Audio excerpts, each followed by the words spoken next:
नमस्कार दोस्तों आप सभी का हार्दिक स्वागत है आपके अपने YouTube चैनल पे।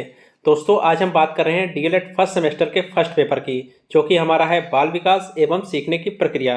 दोस्तों आज हम बात करेंगे अति लघु उत्तरीय प्रश्नों की सीरीज की, जो कि आज हमारा है पार्ट 2। पार्ट 1 अगर आपने ना देखा हो तो ऊपर आई बटन पे क्लिक कर लीजिएगा, आपको पार्ट 1 मिल जाएगा। तो दोस्तों ज़्यादा देर न करते हुए स्टार्ट करते हैं क्वेश्चन नंबर 1 से। क्वेश्चन नंबर 1, बच्चों में कल्पना शक्ति का विकास कैसे कर सकते हैं? तो दोस्तों बताइए कैसे कर सकते हैं। भाषा ज्ञान का विकास करके और कहानियां सुनाकर। ठीक है, अगले क्वेश्चन की बात करते हैं। क्वेश्चन संख्या 2, थॉर्नडाइक ने किन किन नियमों का प्रतिपादन किया था? तो दोस्तों कौन कौन से नियम थॉर्नडाइक ने दिए थे? ये दिए थे प्रभाव का नियम, अभ्यास का नियम और तत्परता के नियम। अगले क्वेश्चन की बात करते हैं। क्वेश्चन नंबर 3, अधिगम की एक परिभाषा लिखिए। तो दोस्तों अधिगम की परिभाषा के लिए वुडवर्थ ने क्या कहा था? तो दोस्तों उन्होंने कहा था नवीन ज्ञान और नवीन प्रतिक्रियाओं को प्राप्त करने की प्रक्रिया सीखने की प्रक्रिया है। ये किसने कहा था? ये वुडवर्थ ने कहा था। ठीक है, अगले क्वेश्चन की बात करते हैं। अधिगम को प्रभावी बनाने वाले कारकों के नाम उल्लेख कीजिए। तो कौन कौन से कारक है जो अधिगम को प्रभावी बनाते हैं? तो दोस्तों अधिगम मतलब क्या होता है? सीखना। कौन कौन से कारक है जो सीखने के लिए प्रभावी हैं? तो दोस्तों सबसे पहले रुचि होनी चाहिए सीखने के लिए। ठीक है, अभी क्षमता आपके अंदर होनी चाहिए, विज्ञान का ज्ञान, विषय का ज्ञान होना चाहिए, तभी आप सीख पाएंगे। सीखने की इच्छा होगी तभी आप सीखेंगे। वातावरण सीखने के लिए होना चाहिए और प्रेरणा होनी चाहिए। ये अधिगम को प्रभावित करने वाले कारक हैं। अगले क्वेश्चन की बात करते हैं। अधिगम की प्रभावशाली विधियां कौन कौन सी है? नाम उल्लेख कीजिए। तो दोस्तों कौन कौन सी विधियां हैं अधिगम की? तो दोस्तों पहली है करके सीखना, अनुकरण द्वारा सीखना, निरीक्षण करके सीखना, प्रशिक्षण करके सीखना और प्रोजेक्ट विधि। ये अधिगम की प्रभावशाली विधियां हैं। अगले क्वेश्चन की बात करते हैं। क्वेश्चन संख्या, सीखने के गौण नियम कौन कौन से हैं? तो दोस्तों कौन कौन से गौण नियम है सीखने के? मनोवृत्ति का नियम, ठीक है, बहु अति प्रतिक्रिया का नियम, आंशिक क्रिया का नियम, अनुरूपता का नियम और संबंधित परिवर्तन का नियम। अगले क्वेश्चन की बात करते हैं। तो दोस्तों अगला क्वेश्चन क्या है? सीखने के नियमों की क्या उपयोगिता है? तो दोस्तों क्या उपयोगिता है? सीखने के नियमों का प्रयोग कर शिक्षक छात्रों में अधिगम के प्रति रुचि, उत्साह और संतोष विकसित करते हैं। ठीक है, अगले क्वेश्चन की बात करते हैं। अनुकरण द्वारा सीखने का क्या तात्पर्य है? तो दोस्तों अनुकरण द्वारा सीखने का मतलब ही क्या होता है? तो दोस्तों क्या होता है? अनुकरण द्वारा सीखने की प्रक्रिया सहसावस्था से ही प्रारंभ हो जाती है। ठीक है, जो सहसावस्था की एज होती है उसमें बच्चे अनुकरण द्वारा सीखना स्टार्ट कर देते हैं। विद्यालय में जब बच्चे शिक्षक द्वारा दी जाने वाली क्रियाओं का अनुकरण करके ही सीखते हैं। मतलब जैसे कोई शिक्षक बोल रहा है कि छोटा छोटी ई, छोटा ओ, बड़ा ओ, वैसे बच्चे उनका अनुकरण करके सीखते हैं। ठीक है, ये अनुकरण द्वारा सीखने का तात्पर्य है। अगले क्वेश्चन की बात करते हैं। ब्रूनर के सिद्धांत की कोई एक विशेषता बताइए। तो दोस्तों क्या विशेषता है? यह सिद्धांत सीखने में पुनर्बलन, पुरस्कार एवं दंड पर बल देता है। यह ब्रूनर के सिद्धांत की एक विशेषता है। अगले क्वेश्चन की बात करते हैं। सिद्धांत क्या है? तो दोस्तों सिद्धांत क्या है? सिद्धांत ज्ञान के क्षेत्र में पहुंचने का साधन है। ठीक है, अगले क्वेश्चन की बात करते हैं। अंतर्दृष्टि का सिद्धांत क्या है? तो दोस्तों अंतर्दृष्टि का सिद्धांत किसे कहते हैं? व्यक्ति कुछ कार्यों को करके सीखता है और कुछ कार्यों को दूसरों को करते देखकर सीखता है, परंतु कुछ कार्य हम बिना बताए अपने आप ही सीख जाते हैं। यही अंतर्दृष्टि का सिद्धांत है। अगले क्वेश्चन की बात करते हैं। तो दोस्तों अगला क्वेश्चन क्या है? किस सिद्धांत को गेस्टाल्टवादी सिद्धांत कहा जाता है? तो दोस्तों सूझ या अंतर्दृष्टि के सिद्धांत को क्या कहा जाता है? गेस्टाल्टवादी सिद्धांत भी कहते हैं। अगले क्वेश्चन की दोस्तों बात करते हैं। वायोगास्टकी ने अपने सिद्धांत में किस पर सबसे ज़्यादा बल दिया? तो दोस्तों किस पर सबसे ज़्यादा बल दिया था? या भाषा पर सबसे ज़्यादा बल दिया था। ठीक है, अगले क्वेश्चन की बात करते हैं। सीखने के वक्र से आप क्या समझते हैं? तो दोस्तों सीखने के वक्र अभ्यास द्वारा सीखने की गति को एवं उन्नति की सीमा का ग्राफ प्रदर्शित करते हैं। तो दोस्तों सीखने का जो वक्र है ये अभ्यास द्वारा सीखने की गति और उन्नति की सीमा का ग्राफ प्रदर्शन करते हैं। अगले क्वेश्चन की बात करते हैं। दोस्तों सीखने में पठार आने का मुख्य कारण क्या है? तो दोस्तों पठार मतलब क्या होता है? बाधा। तो सीखने में जो बाधा आने का मुख्य कारण क्या होता है? प्रेरणा का अभाव। ठीक है, ये बाधा उत्पन्न करता है सीखने में। अगले क्वेश्चन की बात करते हैं।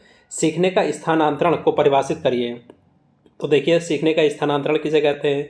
बीजे अंडरवुड के अनुसार वर्तमान क्रियाओं पर पूर्व अनुभवों का प्रभाव ही अधिगम का स्थानांतरण है। ठीक है, कोई भी चीज़ हम कर रहे हैं, ठीक है, मान लीजिए हमने कोई तार हम पकड़ के छीन रहे हैं, ठीक है, अपने हाथों से, जो बिजली वाला तार है, लेकिन एक बार हमको पहले करंट लग चुका है, ठीक है, तो हम उससे सीखेंगे कि नहीं आपके ग्लव्स से वो करेंगे, या फिर पहले देखेंगे स्विच बंद है कि नहीं। ठीक है, ये सीखने का स्थानांतरण है। अगले क्वेश्चन की बात करते हैं दोस्तों, अधिगम स्थानांतरण के सिद्धांतों का नामोल्लेख कीजिए।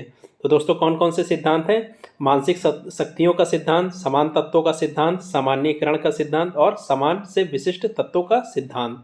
अगले क्वेश्चन की बात करते हैं, स्थानांतरण कितने प्रकार का होता है? तो दोस्तों स्थानांतरण 2 प्रकार का होता है। कौन कौन से होते हैं? सकारात्मक और नकारात्मक स्थानांतरण। अगले क्वेश्चन की बात करते हैं, अभिप्रेरणा से आप क्या समझते हैं? दोस्तों अभिप्रेरणा अधिगम की एक प्रक्रिया का सहायक अंग है। अभिप्रेरणा किसी कार्य को प्रारंभ करने या उसे पूर्ण करने की शक्ति प्रदान की जाती है। ठीक है, कोई भी काम हम कर रहे हैं, ठीक है, तो हम किसी चीज़ का मोटिवेशन लेंगे कि हाँ ये चीज़ हम कर सकते हैं, ऐसा कुछ, तो वो चीज़ अभिप्रेरणा कहलाती है। ठीक है, अगले क्वेश्चन की बात करते हैं, अभिप्रेरणा को परिभाषित कीजिए। तो दोस्तों मैकडूगल ने क्या कहा था अभिप्रेरणा के लिए? अभिप्रेरणा व शारीरिक व मनोवैज्ञानिक दशाएं हैं जो किसी कार्य को करने के लिए प्रेरित करती हैं। अगर किसी चीज़ से हमको प्रेरणा मिलती है वही चीज़ अभिप्रेरणा है। ये किसने कहा था? मैकडूगल ने कहा था। अगले क्वेश्चन की बात करते हैं, रुचि को परिभाषित कीजिए। तो दोस्तों रुचि क्या होती है? क्रो एंड क्रो के अनुसार, ठीक है, क्रो एंड क्रो ने क्या कहा था रुचि के लिए? रुचि एक ऐसा प्रेरक शक्ति है जो हमें किसी व्यक्ति, वस्तु या क्रिया के प्रति ध्यान देने के लिए प्रेरित करती है। किसी चीज़ में हम मन लगा के काम कर रहे हैं, ठीक है, तो यानी कि हम उसे उसमें रुचि कहेंगे कि हाँ ये इसमें हमारी रुचि है, हम उसमें आराम से काम कर रहे हैं। ठीक है, अगले क्वेश्चन की बात करते हैं, क्वेश्चन नंबर, रुचि के प्रकार कौन कौन से हैं? तो दोस्तों कौन कौन से रुचि के प्रकार हैं? एक देखिए जन्मजात रुचि होती है, ठीक है, एक अर्जित की गई होती है। ठीक है, 2 प्रकार होते हैं। अगले क्वेश्चन की बात करते हैं, रुचि और ध्यान का संबंध कैसा है? तो रुचि और ध्यान एक ही सिक्के के 2 पहलू है, चाहे आप ध्यान बोल दीजिए चाहे रुचि, दोनों बराबर है। अगले क्वेश्चन की बात करते हैं, रुचि का क्या अर्थ है? तो दोस्तों रुचि का अर्थ बताइए। विशिष्ट या लक्ष्य केंद्रित कार्यों को पूरा मनोयोग से करना ही रुचि कहलाती है। आप कोई काम कर रहे हैं, आप पूरा मन लगा के कर रहे हैं, उसी को क्या बोलते हैं? रुचि बोलते हैं। अगले क्वेश्चन की बात करते हैं, स्मृति से आप क्या समझते हैं? तो दोस्तों स्मृति किसे कहते हैं? स्मृति वह मानसिक प्रक्रिया है जिसमें अतीत में सीखे गए ज्ञान, अनुभव या कौशल का पुनः स्मरण किया जाता है। जैसे अभी हमने बताया था किसी वायर को हम छील रहे हैं हाथों से, ठीक है, लेकिन हमें पहले क्या हुआ, करंट लग चुका है, तो हमें याद आ जाएगा कि हाँ मुझे पहले करंट लग चुका है, तो सबसे पहले हम स्विच को ऑफ करेंगे। यही चीज़ क्या होती है? स्मृति होती है। ठीक है, चलिए अगले क्वेश्चन की बात करते हैं, स्मृति का कोई एक कार्य बताइए। तो दोस्तों स्मृति के कार्य क्या है? स्मृति का कार्य अचेतन मन में एकत्रित ज्ञान को चेतन मन में लाना होता है। जैसा अभी हमने बताया था ना कि हाँ हम वायर छील रहे हैं, ठीक है, और पहले हमको करंट लग चुका है, तो यानी कि तुरंत हमको याद आ जाएगा कि हमको करंट लग चुका है। तो अचेतन मन में एकत्रित ज्ञान को चेतन मन में लाना स्मृति का एक कार्य है। ठीक है, तुरंत याद आ जाता है, ठीक है, तो चेतन मन में आ जाता है। अगले क्वेश्चन की बात करते हैं, स्मृति के मुख्य सोपान बताइए। तो दोस्तों स्मृति के मुख्य कितने सोपान होते हैं? 4 सोपान होते हैं। अधिगम होता है, धारण होता है, प्रत्यय स्मरण होता है और अभिज्ञान होता है। ये स्मृति के मुख्य सोपान हैं। अगले क्वेश्चन की बात करते हैं, स्मृति को प्रभावित करने वाले कारक बताइए। तो दोस्तों कारक कौन कौन से होते हैं जो स्मृति को प्रभावित करते हैं? प्रेरणा, ठीक है, रुचि और क्या है? शांतिपूर्ण वातावरण। ठीक है, स्मृति को प्रभावित करने वाले कारक हैं। अगले क्वेश्चन की बात करते हैं, ध्यान की कोई एक विशेषता बताइए। तो दोस्तों ध्यान की क्या एक विशेषता है? ध्यान व्यक्ति का सर्वांगीण विकास करता है। अगर किसी चीज़ में आपने ध्यान लगा लिया तो आपका सर्वांगीण विकास ही होगा। ठीक है, अगले क्वेश्चन की बात करते हैं, सृजनात्मकता से आप क्या समझते हैं? तो दोस्तों सृजनात्मकता मौलिक परिणामों को अभिव्यक्त करने की एक मानसिक प्रक्रिया है। ठीक है, कोई हम मौलिक परिणामों को अभिव्यक्त कर रहे हैं, वही चीज़ क्या कहलाएगी? सृजनात्मकता कहलाएगी। अगले क्वेश्चन की बात करते हैं, परिपक्वता पर टिप्पणी लिखिए। तो दोस्तों परिपक्वता वह स्थिति है जिसमें व्यक्ति शारीरिक पूर्णता को प्राप्त कर लेता है। मतलब कोई अगर व्यक्ति किसी चीज़ को पूर्णता प्राप्त कर लिया तो वो परिपक्व हो गया। ठीक है, शारीरिक, कोई व्यक्ति शारीरिक अगर वो हो गया तो पूर्णता वो परिपक्वता कहलाती है। अगले क्वेश्चन की बात करते हैं, स्मृति के प्रकार बताइए। तो दोस्तों स्मृति कैसी होती है? एक अल्पकालिक स्मृति होती है कि तुरंत आदमी भूल जाता है, एक दीर्घकालिक स्मृति होती है। ठीक है, अगले क्वेश्चन की बात करते हैं, विस्मरण को परिभाषित कीजिए। तो दोस्तों विस्मरण क्या होता है? तो दोस्तों एक वैज्ञानिक थे मन, ठीक है, मन के अनुसार क्या है? ग्रहण किए गए तथ्यों को धारण ना करना ही विस्मृति कहलाता है। मतलब विस्मरण मतलब क्या होता है? भूलना। अगर कोई चीज़ हम धारण नहीं कर रहे हैं, तुरंत हम भूल गए, वही चीज़ क्या कहलाता है? विस्मरण कहलाता है। तो विस्मरण का मुख्य कारण क्या बताइए?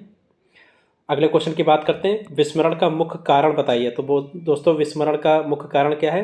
बाधा का उपस्थित होना। किसी चीज़ में बाधा हो रही है, ठीक है, तो हम चीज़ भूल जाएंगे। अगले क्वेश्चन की बात करते हैं, सांख्यिकी की उपयुक्त परिभाषा बताइए। तो दोस्तों सांख्यिकी मतलब क्या होता है? वह विज्ञान जो प्रदत्तों के संकलन, विश्लेषण एवं निर्णय से संबंधित नियमों का अध्ययन कहलाता है, सांख्यिकी कहलाता है। सांख्यिकी क्या होता है? वह विज्ञान, ठीक है, जो प्रदत्तों के संकलन, विश्लेषण एवं निर्णय से संबंधित होता है, सांख्यिकी कहलाता है। अगले क्वेश्चन की बात करते हैं दोस्तों। आवृत्ति क्या है? आवृत्ति वह मान है जो बार बार आता है। किसी चीज़ की हम बार बार गिनती करते हैं तो इसका मतलब क्या है? वो आवृत्ति कहलाता है, ठीक है। अगले क्वेश्चन की बात करते हैं। केंद्रीय प्रवृत्ति का क्या अर्थ है? तो दोस्तों केंद्रीय प्रवृत्ति का बताइए क्या अर्थ है? प्राप्तांकों के समूह में एक ऐसा प्राप्तांक जिसके आसपास अन्य प्राप्तांकों के केंद्रित होने की प्रवृत्ति होती है, इस प्रवृत्ति के समूह को केंद्रीय प्रवृत्ति कहते हैं। क्या होती है केंद्रीय प्रवृत्ति दोस्तों? प्राप्तांकों का ऐसा समूह, ठीक है, में एक ऐसा प्राप्तांक जिसके आसपास प्राप्तांकों के केंद्रित होने की प्रवृत्ति होती है। मतलब कोई अगर एक कोई प्राप्तांक है, उसका मतलब बहुत सारे प्राप्तांक है, ठीक है, उसमें एक केंद्र बिंदु है, तो वो क्या कहलाती है? केंद्रीय प्रवृत्ति होती है उसकी। अगले और अंतिम क्वेश्चन की बात करते हैं दोस्तों। क्या है? तुम मुझे 1 दर्जन बालक लाओ और उनके विकास के लिए मेरे कहने के अनुसार वातावरण लाओ। मैं उन्हें जो चाहूँ डॉक्टर, इंजीनियर, वकील, कलाकार बना सकता हूँ। यह विचार किसने दिया था? तो दोस्तों एक वैज्ञानिक थे, उन्होंने कहा था कि मुझे 1 दर्जन बालक लेके आओ, ठीक है, और मुझे वैसा वातावरण दे दो, मैं उन्हें कुछ भी बना दूंगा, चाहे डॉक्टर बना दूं, इंजीनियर बना दूं, वकील बना दूं, कलाकार बना दूं। तो दोस्तों यह किसने कहा था? ये दोस्तों कहा था वाटसन ने, ठीक है। तो दोस्तों अगर आप चैनल पर नए हैं तो चैनल को सब्सक्राइब कर लीजिए, लाइक कर लीजिए, कमेंट कर लीजिए, अपने सभी दोस्तों को भेज दीजिए, ठीक है। तो दोस्तों तब तक के लिए धन्यवाद दोस्तों।